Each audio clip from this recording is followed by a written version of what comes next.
is very simple. Okay, folks, a very big namaste and a love-filled hello from India. I'm sure you must have heard these lines a multiple times. Spirituality and money, they belong to different domains, different planes, different realms. You cannot mix them together. You can either be spiritual or you could earn money because spirituality demands sacrificing money. And to earn money, you've got to compromise on your values. And look, even God says, money is evil, do not love money.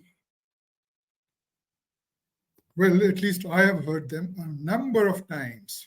After all of us today, me including all our audience and all the people participating, haven't we been born in an era which was obsessed with money and material gains? And that obsession has led to we being trained through stories, through systems, and through programs to believe that money and spirituality cannot coexist. They're like water and oil, they never mix. But what if I tell you this is a myth? Money and spirituality can coexist. They've been designed to coexist. This myth was actually percolated into popular thinking somewhere in the 4th century, and it has kept on increasing. And the 4th century is the time when institutionalization of spirituality and religion took place. And the maximum cementing of it in our human psyche happened during the industrial era. Now, industrial era grew and prospered on the powers of science, particularly physics. Now, physics is a science, of the 5 senses. And therefore, during the industrial era, what was visible was accepted, what was invisible was thrown out of the window. Therefore, money got accepted and spirituality, which is invisible, got thrown out of the window, and money emerged as the new god. Now, money is a double-edged sword, When tamed, it promotes harmony, order, prosperity, growth, and when untamed, it promotes ego, vanity, disorder, and creates animals out of us because values and ethics which are required are not there. And ladies and gentlemen, this is exactly why I'm here today, because this myth needs to be broken. You already know my name is Sandeep Amar Gupta, and in the next 20 minutes, I'll be talking of 3 things. Number 1, why the myth needs to be broken. Number 2, money and spirituality coexist. They've been designed to coexist. And thirdly, the SHE framework, which is a framework created by me, which integrates spiritual dynamics, human potential, and economic strategies, which is a breathing model, which I say a breathing, living model for modern success. Before I get into the solution, let me take you into the story of one of my clients. Let's call her Maya. I'm not using her real name.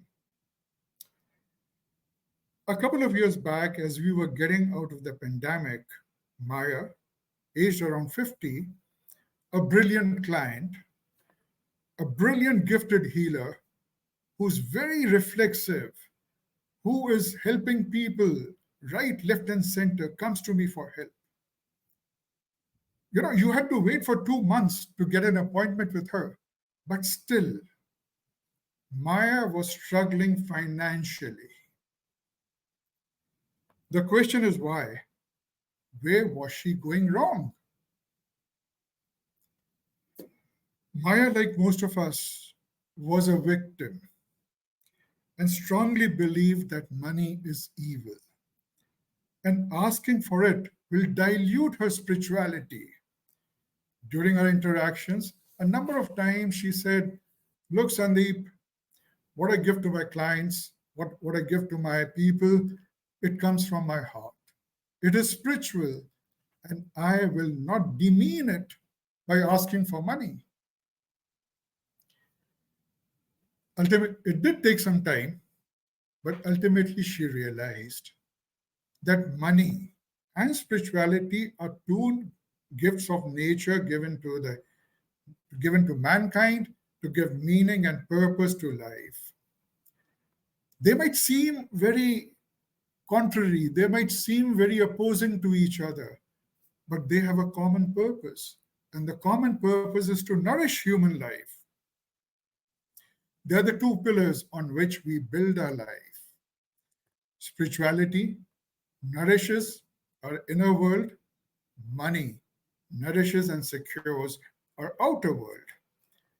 And once Maya understood this thing, with confidence she started demanding money, which she thought was right, which she thought was appropriate for the services she rendered.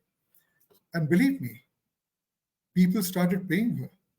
And today, Maya is doing a prosperous business. She's reaching out to more people. She's happy. She's contented. And she is not fighting the financial challenges. So, this brings us to the next question. What changed for Maya? What was holding her back? And how did this clarity shift everything for her? Maya was doing the same mistake that most of us do. That is looking at spirituality as a standalone phenomenon. Spirituality is not a standalone phenomenon, it is a part and parcel of an ecosystem, the human ecosystem. Spirituality gives us purpose, values, intelligence, etc., which I'll be alluding going forward. Had spirituality not been there, we would have still been the hunter gatherers we were centuries and centuries back. There would have been no evolution. We would have still been the same caveman living in caves. Now, to understand what shifted Maya, let's go a step deeper and look into the human ecosystem. Now, the human ecosystem is made of three layers or three planes or three types of energies. One is the soul, which is the spirit. The second is the mind. And the third is the body. And we are kicking and alive and growing and prospering only till the time these three are aligned with each other. Now let's see what is the relationship. It's a simple example which I use. Let's say this is the soul, this is the mind, and this is the body. If from this equation I remove the soul, what happens? We die. Let's bring the soul back. We are alive again. If I remove the mind, what happens? We are living, we are breathing, but we are incapable of thinking and acting, which means the soul does not instruct the body. It is the mind which instructs the body to behave and think in a particular way. Let's bring the mind back.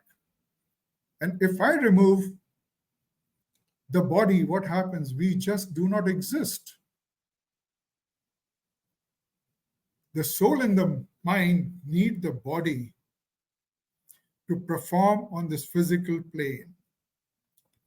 Now, going further, the soul. is all about love. It is the prime energy which gives us life. It is not connected with any philosophy, religion, or ideology. It is it is just there. It is. And all the qualities of love, mutuality, wisdom, the larger good of society, compassion, refulgence, bliss, happiness come to us from the soul. Now, the mind, which is a vehicle for the soul, and sorry, my mistake, and the body, which is a vehicle for the soul and mind to work through, needs to survive. Therefore, nature has given it three goals to the body: organic satisfaction, orga- organic survival, and organic reproduction. And to ensure that it survives, nature has given it the quality of selfishness, and the mind in between, the soul and the body, keeps on oscillating between the two. I'm sure you must have wondered a number of times about the inconsistency in your thoughts and behaviors. Why does it happen? In the morning, you were very selfless. In the evening, you were very selfish. Someone cheated you of $10. You were all up in arms and wanted to kill the person. And someone robbed you of $10,000. You said, hey, he might be needing, let it go. But this thing happens because the mind keeps on oscillating. And when you got the news, if the mind was towards the soul, your reaction was selfless, was compassionate. And in case it was towards the body, it was selfish, self-centered. Now, going forward, the mind. Out of the three, the mind is the most powerful thing because it is the vehicle, it is designed to make us think and act. A number of times you must have heard, read, and seen that the mind could be your friend. At the same time, the mind could be your enemy. When the mind is towards the body and behaves in a selfish manner, it is your body. It is your enemy. Because selfishness is destructive, is exclusive, it is self centered, it does not promote growth and prosperity, be it religion, be it relationships, be it your work, be it your business, anywhere. On the contrary, the soul, which is all about mutuality, love,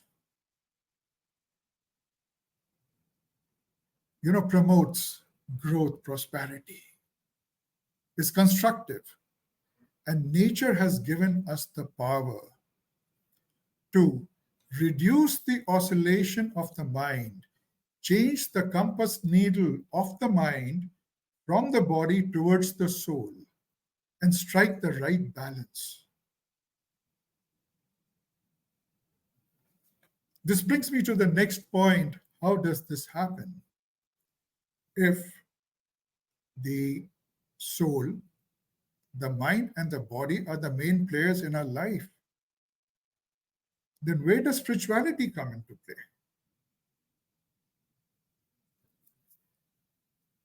There are three words: the spirit, the spiritual, and spirituality. The spirit, as we all know, is the core energy. It gives us life, is there, and is full of constructive attributes. It is full of meaningful attributes. It wants peace, it wants love, it wants mutuality. It feeds all these things into us. Now, what does spiritual means? In anything which the attributes of the spirit are visible, or the person or the thing gets associated with the attributes of the spirit, becomes spiritual. And what is spirituality? Spirituality is all about the path of becoming spiritual. Now, let me share a very interesting quote of Steve Jobs, who was supposed to be, just give me a minute. You see, it's a long thing, so I'll just have to read it.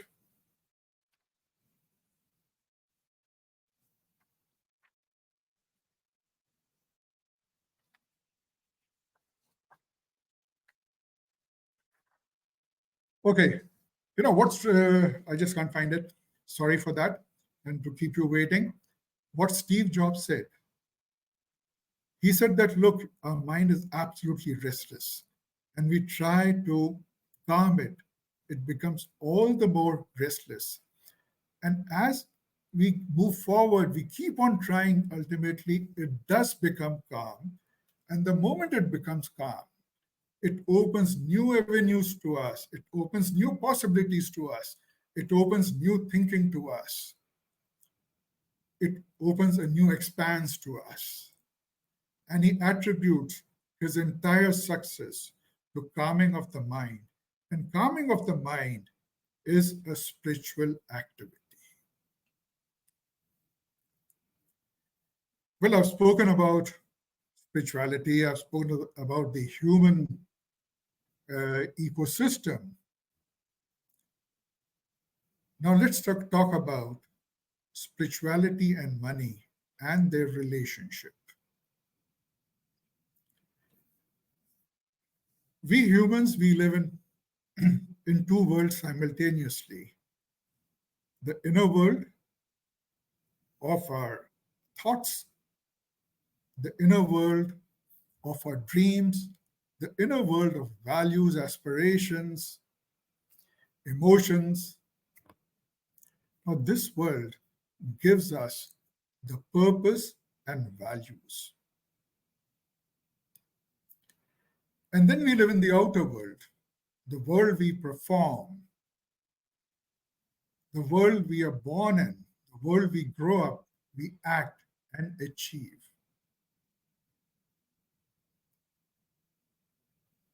And the outer world is all selfish. Like I said, the body, it's all selfish. It is I, me, my. The inner world is all selfless. It is we are us. And the two worlds are connected by our attention. Now, what happens? When we start training our attention and we start shifting its needle from the body towards the soul, and internal profound change starts taking place. Externally, everything remains the same, but internally, there is a huge, huge change. For the selfish people, for the selfish world, money is an end in itself. But for the selfless, money is a means to an end. Now, when money becomes a means to an end, which means it becomes more inclusive, and as the inclusivity increases, the number of people increase, the benefits of money are passed on to everyone. And since there are no free lunches in life, gratitude comes into play, and the person driving that initiative gets more and more support. As he gets more and more support, the network increases. So this becomes a vicious cycle where money helps spirituality to grow and spirituality helps money to grow. And now, let me give you some empirical data also. You see, because we live in an age of science, we want numbers, they fascinate us, and we believe only when numbers are there. There are a number of empirical studies which closely uh, establish the relationship between money and spirituality and how money multiplies when the spiritual laws are applied to the platform which is generating money. Out of all the studies, my favorite study is called Friends of Endearment. Now, this study was done by one Mr. Dr. Raj Sisodia. He was in Harvard, he was in Wharton at that point of time. What Raj did, Raj selected 60 companies globally who were traded on the stock exchange and looked into their strategies. And he selected those 60 companies which used love, the core of spirituality, and as the pivot around which their business strategies were framed. And then he compared the results of these companies over a period of 10 years with the S&P 500 average. And do you know what he found? That in 10 years, whereas the S&P 500 companies had grown by probably 106%, these 60 companies had grown by 1,026%. That means 10 times more than the S&P 500 companies. Is this not fascinating? And this relationship between spirituality and money is nothing new. If we go back in history to ancient times, we will find that the Sufis have spoken of it, the others have spoken of it, and in India, 5,000 years back, a framework called Purusharth, the aim of life, was designed and given to the public to create a purposeful and a meaningful life. And how did this framework work? It started with the first goal, that is calm, which means satisfy your desires. Satisfy your desires. There's nothing wrong in satisfying your desires. Now, to satisfy your desires, you need wealth, you need money. It will not be satisfied in vacuum. So the second goal was to earn money. So we have the first goal, satisfy your desires. We have the second goal, earn money, create wealth. Now, both these activities relate to the outer world, the physical world. Now, what happens when you get money? You get the power over other people. You can hold on to the resources required by the others. As a result, you can manipulate them. You can exploit them, which could damage the fabric of society. So what was the third goal of life? Was dharma, which means righteous living. And this righteous living came into play only to keep in check the evils which money carries with itself. So it was sort of a filter. If you lead a righteous life, you filter out the negative impacts of money. And to lead a righteous life, the fourth goal came into play. And that goal was called liberation. Liberation from what? Most of the people say it's from death and life, etc., etc. No, it's not from life and death. This is the liberation from greed, from attachment, from lust, from ego, and anger. Because all these five elements make you selfish.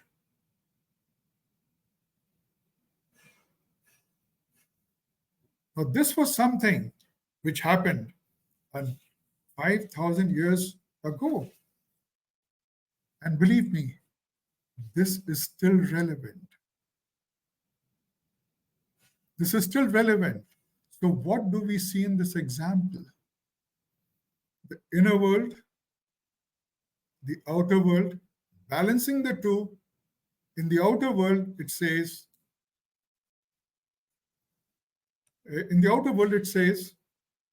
quench your thirst, earn money. In the inner world, it says, hey, leader, righteous life, and get rid of the five evils of the mind. Now, having said this, I would like to just share one slide which depicts my model.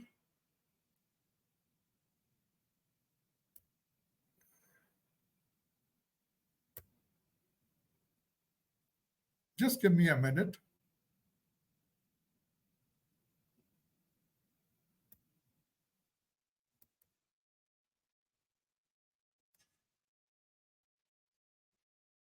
I think you can see my model, the sheet framework.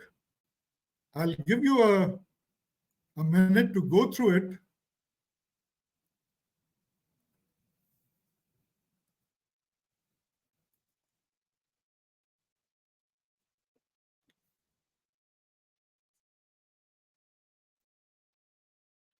In life, what do we want? We want sustainable success, we want wholeness, and we want purposeful, profitable today and tomorrow. And how do the three elements I was speaking of come together? At the human potential level, we need to align our purpose, thoughts, and actions. And to do that, we need presence, focus, which leads to growth.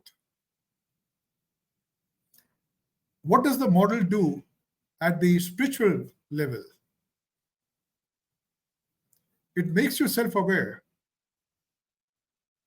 of why are you thinking and behaving the way you do. It makes you identify all your points where you have been selfish, and it helps you to turn the needle towards selflessness. So you are more loving, more forgiving, more inclusive. And when you are that, even people respond accordingly. Result, you have a purpose, you have values, and you have energy. And at the economic strategies front, it is strategize your actions with the soul, that is the spirit, and accordingly decide, create systems, and get the results.